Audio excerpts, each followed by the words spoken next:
Hi అండి, welcome to my channel. ఈరోజు వీడియోలో ఆషాఢగుప్త వారాహి నవరాత్రులు ఉన్నాయి కదండి. వీటిని వారాహి నవరాత్రులు అని కూడా అంటారు. ఈ నవరాత్రుల్లో అమ్మవారికి అందరూ సులభంగా పూజ ఎలా చేసుకోవాలో ఈ వీడియోలో తెలియజేస్తా అండి. చాలామందికి ఈ వారాహి నవరాత్రులు పూజ చేయాలని ఉంటుందండి. ఎందుకంటే ఈ తల్లి చాలా శక్తివంతురాలు, కోరిన కోరికలను తీర్చి వరాలు ఇచ్చే తల్లి ఈ వారాహి అమ్మవారు. చాలామంది నవరాత్రులు పూజ చేయాలి అనుకునే వాళ్ళు ఉంటారు కదండి. అమ్మవారి ఫోటో లేకపోవడం, జాబ్ చేస్తూ కుదరకపోవడం, వారి బిజీ షెడ్యూల్లో ఉంటూ అమ్మవారి పూజ అయితే చేసుకోలేరండి. మరి కొంతమంది మనకు కలశం పెట్టుకునే అనవాయితీ లేదు, అఖండ దీపం పెట్టుకోలేని వారు ఉంటారు. ఇలా అందరికీ చాలా సందేహాలు అయితే ఉంటాయండి. ఇలాంటి ఏమీ లేకుండా ఆ తల్లి అనుగ్రహం పొందేందుకు చాలా సులభమైన పద్ధతిలో పూజ ఎలా చేసుకోవాలో నేను ఇక్కడ తెలియజేస్తాను అండి.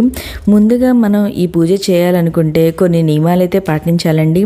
ఈ వారాహి నవరాత్రులు పూజ చేయాలనుకునేవారు ఖచ్చితంగా ఈ 3 నియమాలు పాటించడం మనకి తప్పకుండా అమ్మవారిని అనుగ్రహం అయితే లభిస్తుందండి.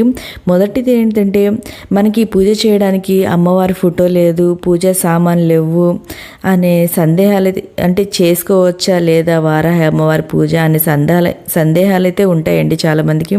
అవన్నీ మనం పక్కకు పెట్టేసి ముందుగా ఈ అమ్మవారిని మనం మనస్ఫూర్తిగా కొలిచినట్టయితే మనకు ఉన్న అన్ని ఇబ్బందులు, బాధలు అన్నీ తొలగిపోతాయండి.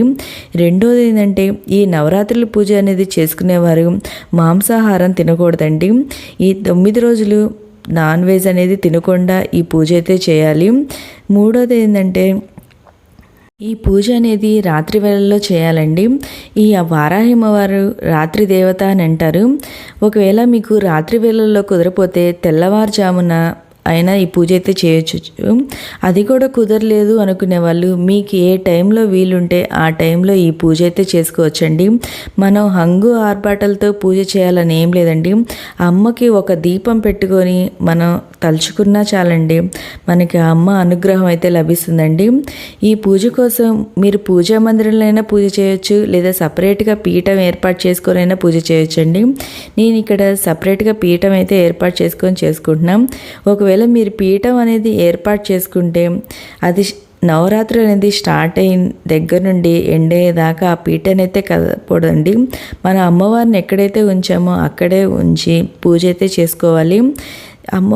పీట పైన 3 గుప్పెలు బియ్యం వేసుకొని పసుపు, కుంకుమ, అక్షింతలు వేసుకొని అమ్మవారి ఫోటోని అయితే పెట్టుకోవాలండి.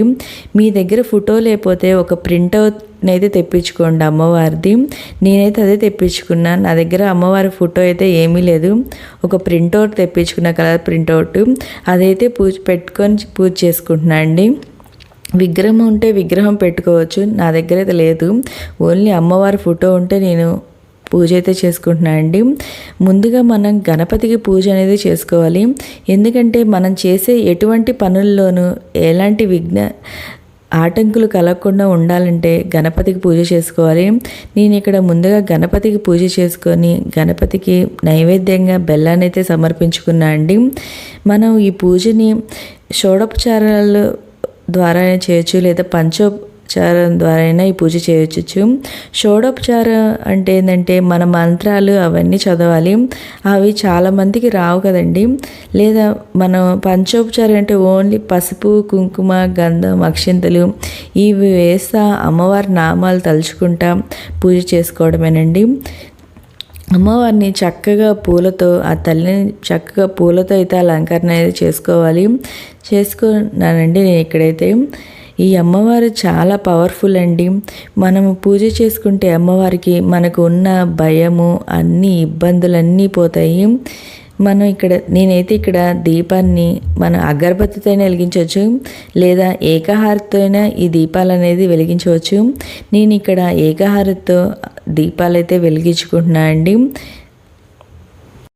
మీ దగ్గర ఒకవేళ అమ్మవారి ఫోటో లేకపోతే లలితాదేవి ఫోటో ఉన్నా అదైనా పెట్టుకొని పూజ చేసుకోవచ్చు, లేదా దుర్గాదేవి, లక్ష్మీదేవి ఇలాంటి ఉన్నా కానీ మనం పూజ అయితే చేసుకోవచ్చండి వారాహి నవరాత్రులు. మీరు ఒక గణపతి విగ్రహం లేకపోతే పసుపుతో గణపతినైనా చేసుకొని పెట్టుకోవచ్చండి. కానీ పసుపుతో గణపతి చేసుకుంటే మనం రోజు గణపతిని చేసుకొని పెట్టుకోవాలి. నేను ఇక్కడ విగ్రహం అయితే పెట్టుకున్నా అండి. విగ్రహం లేకపోతే పసుపుతో అయినా చేసి పెట్టుకోండి. మీకు ఒకవేళ అఖండ దీపం కలశం పెట్టుకునే ఆనవాయితీ ఉంటే అది కూడా పెట్టుకోవచ్చండి. అఖండ దీపం 9 రోజుల పాటు జాగ్రత్తగా ఉంచుకోగలం అనుకుంటేనే పెట్టుకోండి, లేదంటే నిత్య దీపారాధన సరిపోతుంది. కలశం పెట్టుకోవాలి వద్దు అనేది వారి వారి పద్ధతుల మీద ఆధారపడి ఉంటుందండి. వారాహి అష్టోత్తరం కవచం చదువుకుంటూ పూలు కుంకుమతో పూజించాలి అమ్మవారిని. లలిత సహస్రనామాలు కూడా చదువుకోవచ్చండి. వారాహి అమ్మవారికి ఎన్నో నైవేద్యాలు సమర్పించిన బెల్లం పానకం అనేది తప్పనిసరిగా సమర్పించాలి. అంటే రోజు ఇలా నైవేద్యాలు చేయడం మాకు కుదరదండి అనుకునే వాళ్ళు ఉంటారు కదండి, ఆమెకి బెల్లంతో చేసే పానకం ఒకటి నైవేద్యంగా సమర్పించినా చాలండి. ఆ అమ్మవారికి ఆనందం అనేది వస్తుంది. అమ్మవారు కరుణిస్తారు మన మీద. అమ్మవారికి డైలీ పూజలో ఒక నిమ్మకాయ అయితే పెట్టుకోవాలండి. పెట్టుకొని ఆ పూజకైతే చేసుకోవాలి. మీ దగ్గర విగ్రహం ఉంటే అమ్మవారికి అభిషేకం అనేది చేసుకోవచ్చు, చాలా మంచిదండి. నా దగ్గర ఇక్కడ విగ్రహం అనేది ఏమీ లేదు.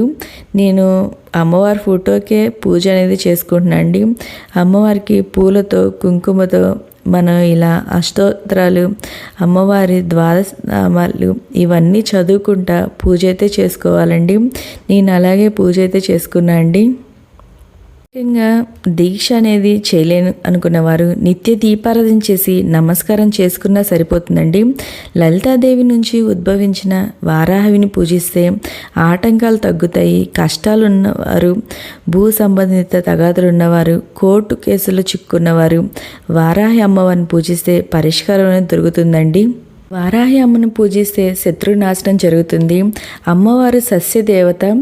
రైతుల పొలంలో వారాహి అమ్మవారి పటం పెట్టి ఆ 9 రోజులు పూజ చేస్తే పంట దిగుబడి అనేది బాగా ఎక్కువగా ఉంటుందండి. వారాహి అమ్మవారి ధ్యానం దీర్ఘకాలిక వ్యాధుల నుండి ఉపశమనం కలిగిస్తుంది. మనం భక్తితో కనుక అమ్మవారిని పూజిస్తే ఖచ్చితంగా అమ్మవారి కరుణ అనేది మన మీద ఉంటుందండి. మీకు ఏ పారాయణం చేయడం రాలేదనుకోండి, టీవీలో పెట్టుకొని అలా అయినా పెట్టుకుంటా మన అమ్మవారి పూజ అయితే చేసుకోవచ్చండి. నేనైతే చదువుకుంటా అమ్మవారి నామాలు చదువుకుంటా పూజ అయితే చేసుకున్నాను.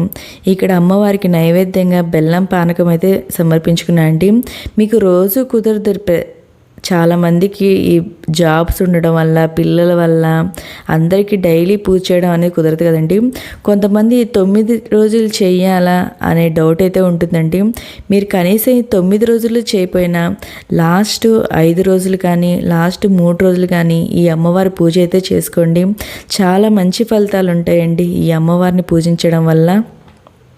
మనం ఈ అమ్మవారికి రోజు పూజ తర్వాత ధూపం అనేది సమర్పించాలండి. ఈ ధూపం ఖచ్చితంగా అమ్మవారికి అనేది లాస్ట్లో ఇవ్వాలి, డైలీ ఇవ్వాలి. చాలా పవర్ఫుల్ అండి ఈ అమ్మవారు. ఈ అమ్మవారిని పూజిస్తే చాలా మంచి ఫలితాలు అనేవి దొరుకుతాయి. చాలా మంచి ఫలితాలు పొందవచ్చు.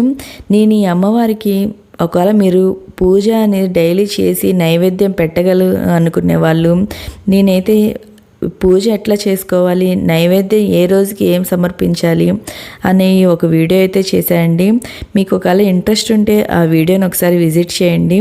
అంటే ఏ రోజు ఏ నైవేద్యం సమర్పించాలి, ఒకవేళ ఇవన్నీ కుదరని వాళ్ళు ఏ నైవేద్యం పెట్టాలి అనేది కూడా ఉందండి. నేను ఇక్కడ అమ్మవారికి వడపప్పు పానకం అనేది పెట్టుకున్నాం.